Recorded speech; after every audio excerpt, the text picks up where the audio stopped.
बिस्मिल्लाहिर्रहमानिर्रहीम। अस्सलामुअलैकुम। मैं हूं आयशा रसूल खान और आप देख रहे हैं JNN news.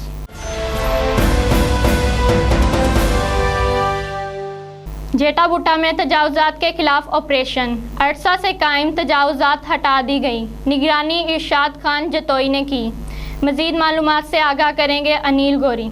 Deputy commissioner Rahim Khan, Ali Shahzad, chief officer municipal committee Khanpur, Rana Mahmood Ali की हिदायत पर इंक्रोचमेंट इंचार्ज इरशाद खान जतोई की ज़ेर निगरानी जेठा पुठा में नाजायज़ तजावुज़ात के खिलाफ ऑपरेशन जारी। इस मौके पर इंक्रोचमेंट इंचार्ज इरशाद खान जतोई ने गुफ्तगू करते हुए कहा, deputy commissioner Ali Shahzad, chief officer municipal committee Rana Mahmood Ali की हिदायत पर नाजायज़ तजावुज़ात के खिलाफ ऑपरेशन जारी रखेंगे। किसी भी सूरत में किसी को भी सरकारी जगह पर कब्जा न करने देंगे। जो भी कानून की खिलाफ वर्जी करेगा इसके खिलाफ कानूनी कार्रवाई अमल में लाई जाएगी। कैमरा टीम के साथ मोहम्मद अनिल गौरी, JNN न्यूज़ खानपुर।